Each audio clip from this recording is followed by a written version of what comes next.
الفاظ بھی ہوتا ہے. مولا کائنات، شیر خدا، علی المرتضیٰ، کیا بات ہے اس شیر خدا کی بھی. کتب حدیث میں سب سے زیادہ فضیلت کی حدیث ہے مولا علی شیر خدا کی. کیا شان پائی ہے، کیا مرتبہ پایا. 9 سال عمر تھی جب کلمہ پڑھا تھا. ویسے میرا تو خیال یہ ہے کہ یہ شروع سے کلمہ پڑھتے تھے اس لیے کہ پلے ہی حضور کی گود میں. 9 سال کی عمر تھی جب باقاعدہ حضرت علی نے کلمہ پڑھا. 9 سال کی عمر. اللہ کے محبوب نے نہ کل صحابہ کو بٹھا کے کہا، اپنے کل رشتہ داروں کو، اہل قریش کو، کہ میں اللہ کا رسول ہوں تو کون کون میرے ساتھ چلے گا. کھانا کھانے سارے آ گئے. جب کہا نا تعاون کون کرے گا تو سب چپ کر گئے. جب کہا نا میں اللہ کا رسول ہوں تو پیچھے کون چلے گا. آگے لگ کے چلنا بھی آسان ہوتا ہے، ساتھ مل کے چلنا بھی آسان ہوتا ہے. مشکل ہوتا ہے پیچھے پیچھے چلنا، وہ مشکل ہوتا ہے، وہ نہیں لوگ چل پاتے. کون پیچھے چلے گا، میں اللہ کا نبی ہوں. تو سانپ سونگ گیا، لوگ خاموش ہو گئے. تو حضرت علی کہتے ہیں میں چھوٹا تھا، قد بھی میرا چھوٹا تھا، عمر 9 سال تھی، کھجور کھا رہا تھا، کرتا لمبا پہنا تھا. جب کوئی نہ بولا تو حضرت علی کہتے ہیں میں نے پوری کھجور بھی نہیں کھائی، ابھی منہ میں تھی، باقی کی میں نے ویسے ہی ساری نکال لی، بعد میں کھا لوں گا. اور وہ کھجور میں نے جیب میں ڈال لی کہ دیر نہ ہو جائے. اور آپ فرماتے ہیں میں پنجوں کے بل کھڑا ہو گیا اور میں نے دونوں بازو کھڑے کر کے کہا یا رسول اللہ یہ نہیں نہ بولتے، ابو لہب، عتبہ، عتیبہ، شعبہ، ابو سفیان نہیں نہ بولتے تو نہ بولے.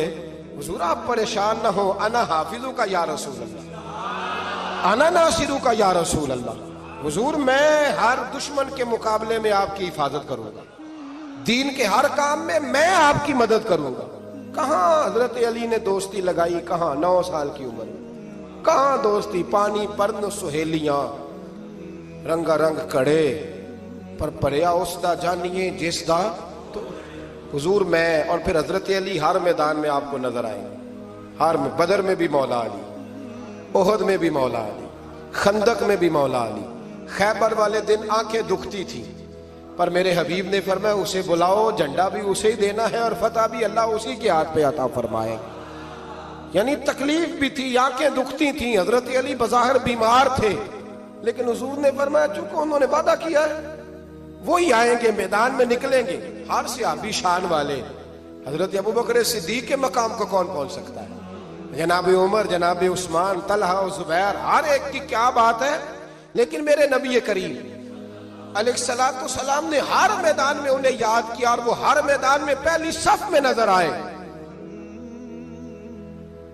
63 سال عمر تھی حضرت علی کی.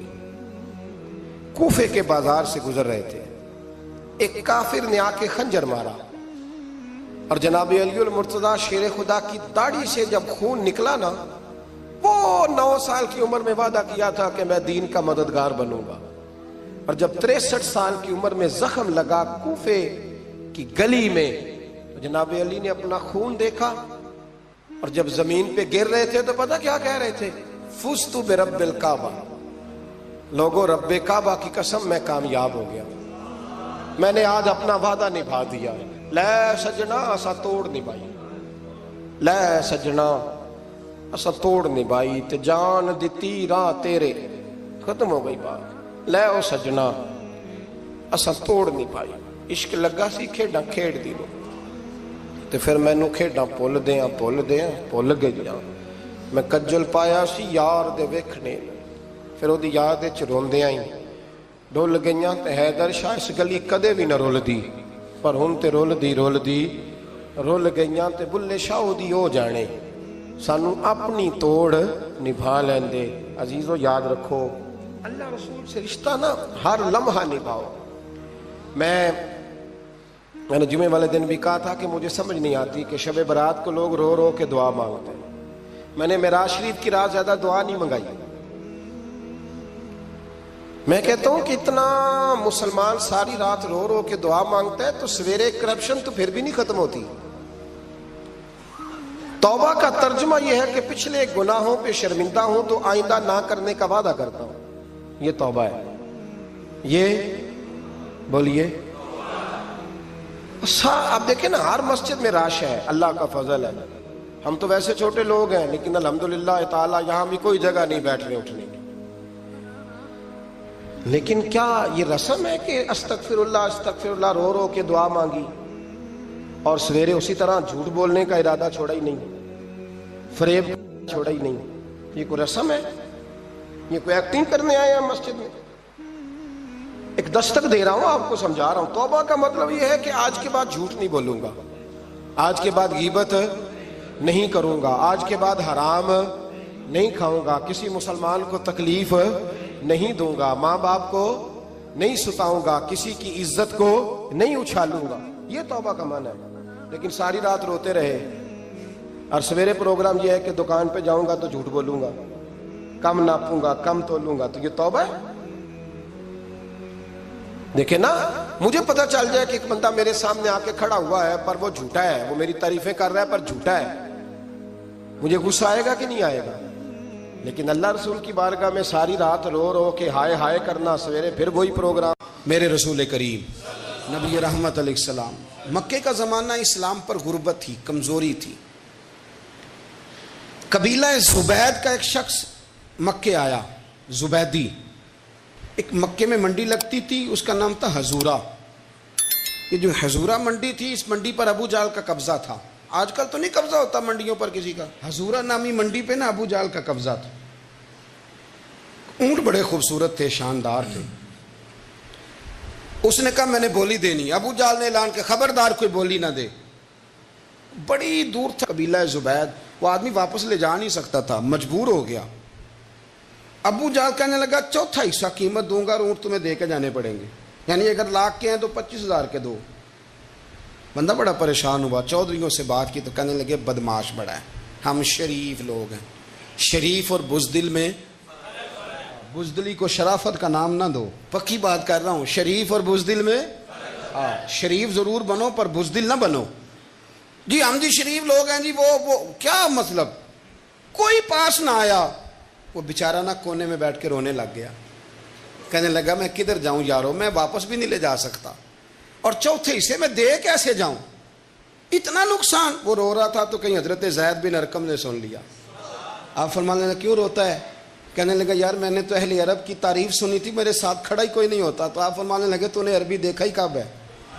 اگر کائنات کا حسین و جمیل عربی دیکھنا ہے تو جا حرم مکہ میں بیٹھا ہے، مکھ چند بدر شاشانی ہے تے متھے چمک دی لاٹ نورانی، کالی زلف تے اکھ مستانی، مخمور اکھی ہیں نا مد بریاں سبحان اللہ، ما اجمل کا ما احسن کا ما اکمل، کتھے مہر علی تے کتھے تیری ثنا، مشتاق اکھی کتھے جال۔ تو نے دیکھا کب ہے؟ اگر عربی دیکھنا ہے نا تو وہ بیٹھا ہے، جا کے حرم میں ٹیک لگائے، مظلوموں کے والی، غریبوں کے ماوا، رسول رحمت، ایک سادی سی چادر اوڑے حضور بیٹھے تھے۔ وہ زبیدی کہتا میں آیا، نبی کریم کو بات سنائی، حضور فرمانے لگے این الجمل کا، او کدھر ہے تیرے اونٹ؟ عرض کی حضور وہ وہاں ہیں۔ فرمایا چل نہ۔ حضور کوئی بولی نہیں لگا رہا، کوئی خرید نہیں رہا، ابو جہل گھنٹا پڑا، اس کے ڈر سے سہم گئے۔ حضور فرمانے لگے چل نہ، میں بولی لگاتا ہوں۔ اور دیکھو نرخ بازار محبت کا انوکھا ہو گیا، خود خریداروں شامل آ کے مولا ہو گیا۔ نبی کریم نے حضرت سعد بن ابی وقاص کو بلایا، حضرت عمر کو، حضرت ابو بکر کو، مدد کے لیے نہیں۔ حضور فرمانے لگے میری جیب میں پیسے تھوڑے ہیں، ظاہری طور پہ تھوڑے ہیں، ورنہ تو کائنات کے خزانوں کی کنجیاں حضور کے پاس ہیں۔ تھوڑے تھوڑے پیسے دو بھی بولی دینی ہے، سب سے پیسے لیے میں چلو بولی لگانے چلے۔ حضور آئے، اللہ اکبر، یہ میرے رسول کا طریقہ ہے۔ آؤ ذرا تھوڑی دیر کے لیے سوچیں۔ ابو جہل بیٹھا ہے بڑی مسند پہ، قربان جاؤں مدینے والے حبیب۔ وہ زبیدی کہتا اس کے کپڑے مہنگے تھے، حضور کے سادے تھے۔ اس نے بڑی پگڑی باندھی تھی، حضور کی سادی تھی۔ کہتے ہیں وہ آنکھیں اٹھا کے بات کرتا، مدینے والے نبی آنکھیں جھکا کے بات کرتے۔ وہ بولتا جاتا، حضور تھوڑے تھوڑے سادے سادے ٹھہر ٹھہر کے جملے بولتے۔ کہتے ہیں نبی کریم علیہ السلام اس کے ساتھ آ کے حضور بیٹھ گئے اور فرماتے ہیں میرے رسول کریم نے اپنا جبہ سیدھا کیا، پگڑی کو حضور نے سیدھا کیا اور فرمایا چل لگا بھائی بولی۔ ایک اس نے لفظ بولے، پھر حضرت ابو بکر نے بولی دی، پھر حضرت عمر نے دی، پھر سعد بن نبی وقاص نے دی، پھر زید بن ارقم نے دی، پھر رسول کریم نے دی۔ وہ کہتا ہے جتنے میں بیچنا چاہتا تھا نبی پاک نے ڈبل میں میرے اونٹ خریدے، ڈبل میں اونٹ خریدے میرے رسول۔ سلام اس پر کہ جس نے دشمنوں کو بھی قبائیں دی، سلام اس پر کہ جس نے گالیاں سن کر دعائیں دی۔ اور میرے اعلیٰ حضرت کہنے لگے جاؤ جا کے اعلان کر دو، غم زدوں کو رضا مجدہ دیجئے کہ ہے بے کسوں کا سہارا ہمارا، بے کسوں کا سہارا، جاؤ غم زدوں کو رضا مجدہ دیجئے کہ ہے بے کسوں کا سہارا۔ رسول کریم صلی اللہ علیہ وسلم نے نا خریدا مال، اور حضور سید عالم وہاں سے نکلے، اور نکلتے وقت حضور فرمانے لگے ابو جہل تیری آج شکایت آئی ہے، آج کے بعد نہ آئے۔ مکہ سارا اس کے ساتھ ہے، حضور کی مخالفت ہو رہی ہے، 40 لوگ ہیں صرف کلمہ پڑھتے، اور دین کا کام دار ارقم میں قید ہو کے کرنا پڑتا ہے، لیکن جب ظالم کے خلاف نکلے ہیں تو پھر دار ارقم میں بند ہو کے نہیں، پھر میدان میں نکلے، اور فرمایا آج کے بعد تیری شکایت نہ آئے۔ کہنے لگا جی بالکل نہیں آئے گی، میں آپ کو موقع نہیں دوں گا۔ حضور چلے گئے تو پیچھے سارے کافر اس کے گرد اکٹھے ہو گئے، کہنے لگے ہم پہ تو بڑا روب ڈالتا ہے، اب تجھے کیا ہوا، پانی پانی ہو گیا، تو کیا کون سا سانپ سونگ گیا، بولا ہی نہیں۔ کہنے لگا مجھے لات و منات کی قسم، جب مصطفیٰ کریم میرے پاس آئے تو ان کے ساتھ ایسی ایسی طاقتیں تھیں، نیزے تھے، برچیاں تھیں، بھالے تھے، مجھے لگتا تھا میں نے سی کی تو میرے ٹکڑے ٹکڑے کر دے۔ کہنے لگا جب پاگل ہو گیا، ان کے پاس تو چھڑی بھی کوئی نہیں تھی، وہ تو خالی ہاتھ ہیں، بکواس کرتا ہے، کچھ بھی نہیں تھا۔ کہنے لگا مانو نہ مانو، ان کے پاس بڑا کچھ تھا، اور اگلی بات جو اس نے کی وہ تاریخ میں محفوظ ہے، وہ تاریخ میں محفوظ ہے، وہ تاریخ میں محفوظ ہے، وہ تاریخ کا حصہ ہے۔ ابو جہل کہنے لگا اٹھتے ہی کہ مجھے لگتا ہے جب تک محمد ابن عبداللہ موجود ہیں یہ ہمیں ظلم نہیں کرنے دیں گے، یہ ہمیں کوئی زیادتی کرنے، تاریخ میں محفوظ ہے جملہ ابو جہل کا۔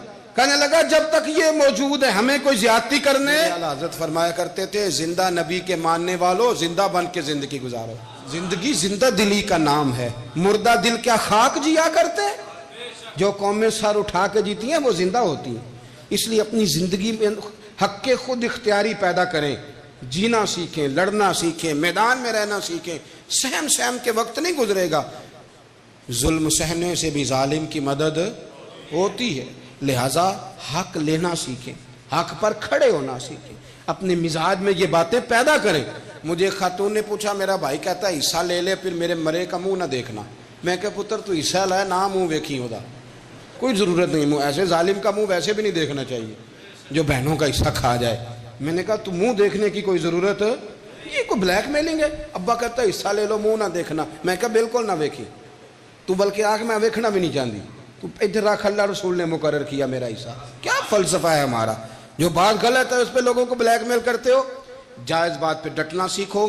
آپ جب ڈٹ جاتے ہیں نا تو پھر اللہ مدد کرتا ہے، پھر اللہ تتنزل علیہم الملائکہ، پھر اللہ فرشتے بھی نازل کرتا ہے۔ حضور نے فرمایا جو جان کی حفاظت کرتے مر گیا وہ بھی شہید، جو مال کی حفاظت کرتے مر گیا وہ بھی شہید، جو دین کی حفاظت کرتے مر گیا وہ بھی، جو خاندان کی، اپنے گھر کی، اپنے بچوں کی حفاظت کرتے مر گیا وہ بھی۔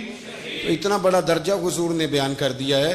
تو کبھی بھی زندگی میں ظالم کے سامنے سرنگو نہ ہونا، کچے پلپلے ہونے کا کبھی بھی اظہار نہ کرنا، کھڑے رہنا، جو کھڑا رہتا ہے رب اس کے ساتھ رہتا ہے۔ اللہ سمجھنے کی توفیق عطا فرمائے۔ اسحاق نے بھی لکھا ہے، ابن حشام نے بھی لکھا، البدایہ والنہایہ میں بھی ہے۔ کچھ تو لوگ ایک ایک دو دو کر کے مسلمان ہوئے نا، کچھ قبیلوں کے قبیلے مسلمان ہوئے۔ بنو عراش ایک قبیلہ تھا، اس کا ایک شخص مسلمان ہوا، پھر سارا قبیلہ مسلمان ہوا۔ وہ کہتا ہے میں نا مکہ مکرمہ آیا، یہ وہ دور تھا جب نبی پاک علیہ السلام نے ابھی اعلان نبوت فرمایا تھا، اور وہ اسلام پر غربتوں کے دن تھے۔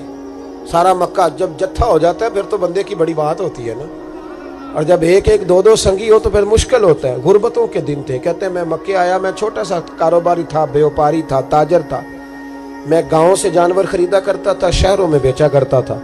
کہتے ہیں میں نے نا 2 اونٹ یا 2 گھوڑے، مختلف کتب میں مختلف لفظ ملتے ہیں، کہتے ہیں وہ 2 اونٹ میں گاؤں سے لایا، مکے میں نے بیچنے تھے۔ جب میں مکے پہنچا تو پہلی ملاقات ہی ابو جہل سے ہو گئی۔ مجھے کہنے لگا یہاں ایک شخص نے دعویٰ کیا نبوت کا، اس کے قریب نہیں جانا۔ کہتے ہیں میں نے کہا یار مجھے تو پتہ بھی نہیں تھا، یہ تو تعارف تم نے کرایا ہے۔ تو کہنے لگے ان کے قریب نہیں جانا۔ کہتے ہیں میں بڑا کم دائیں بائیں تو آتا تھا، مکے میرا کم آنا جانا رہتا تھا، قریب نہیں جانا۔ میں نے کہا چلو نہیں جاتے۔ کہتے ہیں اسے اونٹ پسند آ گئے، اس نے خرید لیے۔ میں نے کہا پیسے؟ تو کہنے لگا کل دے دوں گا۔ اگلے دن میں اس کے گھر لینے گیا تو کہنے لگا کل دوں گا۔ اب ہوٹل بھی نہیں ہوتے تھے، پردیسی بیچارے، بڑے ان کے لیے مشکلات ہوتی تھی کسی دوسرے شہر میں رہنا۔ کہتے ہیں میری کل جمع پونجی بھی وہی تھی جو میں نے لگا دی۔ تیسرے دن میں گیا تو میں نے کہا یار میرے پیسے دے، میں غریب آدمی ہوں اور میرے تو بچے انتظار کر رہے ہیں اور میں سڑک پہ سو کے وقت گزارتا ہوں، میرے پیسے دے میں جاؤں۔ کہتے میں نے دبا کے بات کی تو ابو جہل کہنے لگا جا دوڑ جا، جہاں سے ملتے ہیں لے لے۔ کہتے ہیں پردیس تھا، انشاءاللہ پردیسی کوئی بھی نہ تھی کخ جنا تو پارے۔ کہتے ہیں کہ میں پریشان ہو گیا کہ یہ کہتا جا دوڑ جا۔ میں کانپنے لگا۔ میں نے لوگوں سے پوچھا چودھری کہاں بیٹھتے ہیں، سردار کہاں؟ انہوں نے کہا حرم مکہ میں جو ٹولیاں بنا کے بیٹھے ہیں وہ ہمارے سردار ہی ہیں۔ کہتے ہیں میں وہاں پہنچا، اتبا، اتیبہ، شیبہ، اخنس بن شریح، ابو سفیان سب بیٹھے تھے۔ میں قریب گیا، میں نے کہا مکے کے سردارو میں تمہارے شہر میں لٹ گیا ہوں، میرے لیے مشکل بن گئی۔ کہا کیا ہوا؟ کہنے لگے ایک آدمی نے مجھ سے 2 اونٹ خرید لیے، وہ میری کل کمائی تھی، پہلے تو آج کل کرتا رہا، اب کہتا ہے جا دوڑ جا، کچھ نہیں ہے، میری مدد کرو۔ کہتے ہیں اتبا بولا، کہنے لگا کس کی طاقت ہے ہمارے ہوتے ہوئے تیرے پیسے دبا جائے؟ کہتے ہیں جب اس نے یہ کہا تو میرے اندر امید کی کرن چمکی کہ میرے مل جائیں گے۔ کہتے کون ہے بتا؟ میں نے کہا کہ ابو جہل۔ کہتے اس نے ساتھ ہی نا گردن جھکا لی، کہنے لگا اوہو وہ تو بہت بڑا گنڈا ہے، تو کہاں الجھ گیا؟ وہ تو پیسے نہیں ملتے۔ کہتے ہیں اب تو میرے پاؤں تلے زمین نکل گئی۔ یہ تاجر نا جب ڈوبتا ہے تو خودکشی کرتا ہے معاذ، اس لیے کہ جب کسی انسان کی کل پونجی، ایک تاجر کے ساتھ بہت سارے لوگ وابستہ ہوتے ہیں، یہ دولت کی محبت نہ سمجھیں، اس کو بہت بڑا الجھاؤ ہوتا ہے۔ اور ہمارے ہاں جب لوگ عروج پہ ہوتے ہیں تو سجن بھی بڑے ہوتے ہیں، اور جب انسان ڈوبنے لگتا ہے تو اس کا ہاتھ بھی کوئی نہیں تھامتا۔ ساری عمر یہ آٹا گد ہے، لکھاں کیتے نہیں پیڑے، وقت آیا ہی تے محمد بخشا کوئی نہیں ہو بیٹھا لیڑے۔ آپ کو پتہ ہے کوئی قریب بھی نہیں آتا غربت کے دنوں میں۔ کہتے ہیں میں کانپنے لگا، اب میں کیا کروں گا، میری بیٹیاں میرے بچے تو روئیں گے۔ ادھر دیکھنا میری طرف۔ کہتے ہیں سامنے نا بیت اللہ شریف کے ساتھ ٹیک لگا کے آمنہ کے لال بیٹھے تھے، سادہ سا لباس، سادہ سا۔ حضور نہ کوئی تسبیح پڑھ رہے تھے۔ اتبا نے معاذ اللہ ثم معاذ اللہ نقل کفر، کفر نہ باشد، پھبتی کسی مذاق کیا۔ کہنے لگا وہ جو بیٹھے نا وہ تیرا مسئلہ حل کر سکتے ہیں، وہ۔ کہتے اس نے یہ کہا اور باقی ہنسنے لگے۔ مجھے سمجھ نہ آئی کہ بھیجتے بھی ہیں اور ہنستے بھی ہیں۔ انہوں نے تو معاذ اللہ مذاق کیا نا کہ آج کل تو بڑا سارا مکہ مخالف ہے، تو وہ کیسے جائیں گے، اور ابو جہل سب سے بڑا مخالف ہے۔ کہتے میں نا آہستہ آہستہ قریب گیا حضور کے۔ غریب آدمی ڈرتا ہے نا بیچارہ، وزیروں سے بھی پیروں سے بھی کامتا رہتا ہے۔ کہتے میں آہستہ آہستہ قریب گیا اور پیچھے جا کے بیٹھ گیا۔ میرا دل تھا کہ وہ فارغ ہو کے میری طرف دیکھیں گے، تب میں ڈر رہا تھا، سہم رہا تھا۔ لیکن کہتے میں قربان جاؤں، ابھی میں پورا بیٹھا بھی نہیں تھا کہ مدینے کے چاند نے میری طرف رخ پھیر لیا۔ حضور نے رخ پھیرا اور کہتے ہیں 2 جملے نبی پاک نے کہے تو مجھے یوں لگا جیسے پردیس میں مجھے میری ماں مل گئی ہو۔ کہتے ہیں 2 جملے، میں کھل کے رویا، 2 جملے صرف۔ پہلا جملہ محبوب نے فرمایا پردیسی لگتے ہو، اور دوسرا فرمایا پریشان لگتے ہو۔ ایک باری میریاں اکھیاں چوں اونا نے اتھرو پونجے سن، ہن تے چسکا پہ گیا رونے دا، ہن تے چسکا پہ گیا رونے دا، تے ہر ویلے آہو زاری دا۔ کہتے ہیں نبی کریم علیہ السلام نے جب پوچھا تو میں رویا۔ میں نے کہا محبوبہ میں آپ کو جانتا تو نہیں، پر پردیس میں لٹ گیا ہوں۔ کہتے ہیں میں رونے لگا تو حضور نے فرمایا چپ کر، رونے کی بات نہیں، میرے کاندھے پہ تھپکی دی، فرمایا پریشان نہ ہو۔ پہلا ہی جملہ، پوچھا بھی نہیں کام کیا ہے، یہ بھی نہیں بتایا مسئلہ کیا ہے۔ محبوب فرمانے لگے چپ کر، آنسو پوچھ لے، جیسے تو کہے گا نا ویسے ہی ہو جائے گا۔ وہ بریلی کے امام بولے اور فرمانے لگے غم زدوں کو رضا مجدہ دیجئے کہ ہے، غم زدوں کو رضا مجدہ دیجئے کہ ہے، بے کسوں کا سہارا ہمارا نبی، سب سے اولا ہو آلہ ہمارا، سب سے بالا ہو آلہ ہمارا نبی۔ کہتے ہیں نبی کریم علیہ السلام نے فرمایا جیسے تو کہے گا ویسے ہی۔